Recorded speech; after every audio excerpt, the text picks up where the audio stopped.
மேஷ ராசி அன்பர்கள், ஏன்னா எப்பொழுதும் நிறைய நண்பர்கள் இருக்கக்கூடிய இந்த மேஷ ராசி அன்பர்களுக்கு பார்த்தீங்கன்னா, இவங்களுக்கு எல்லாமே உதவி என்பது யாருக்கிட்டனா நண்பர்கள் கிட்ட தான் அதிகமாக கிடைக்கும். ஸோ இவங்க எந்த உதவியாக இருந்தாலும் உடனே ஃப்ரெண்ட்ஸுக்கு தான் அனுப்பிச்சிடுவாங்க. ஃப்ரெண்ட்ஸ் கிட்ட இருந்து தான் இவங்களுக்கு அதிகமான உதவிகள் இருக்கு. மேலும் என்னன்னாக்கா, இவங்களை சுற்றி எப்பொழுதும் ஒரு நட்பு வட்டம் இருக்கும். அண்டை அயலாரெலாம் இருப்பாங்க. பக்கத்து வீட்டுக்காரங்க எல்லாம் மேஷராசிக்காரங்க இருந்தாங்கன்னா கண்டிப்பாக வீட்டை சுற்றி இருக்கக்கூடிய எல்லாருக்கிட்டையும் ஒரு பழக்கம் இருக்கும்.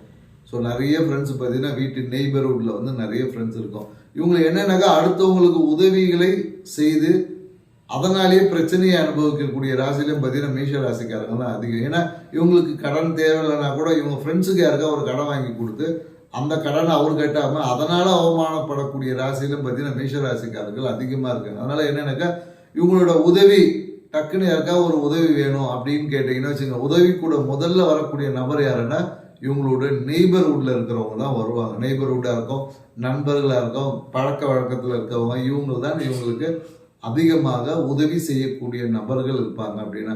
அதே போல் எனக்கு இவங்களோட பொருளாதார உதவி என்பது இவங்களோட மனைவி கிட்ட தான் கிடைக்கும். வாழ்க்கை துணை மூலியமாக தான் இவங்களுக்கு பொருளாதாரம் சார்ந்த விஷயம், தனம் சார்ந்த விஷயம் இருக்கும் இல்லையா, வருமானம் சார்ந்த விஷயம் இவங்களுக்கு வாழ்க்கை துணை கிட்ட இருந்தால் மேஷராசிக்காரர்களுக்கு கிடைக்கும். ஸோ எதுக்கும் உங்களோட சுய ஜாதகத்தை ஒரு வாட்டி செக் பண்ணிக்கோங்க.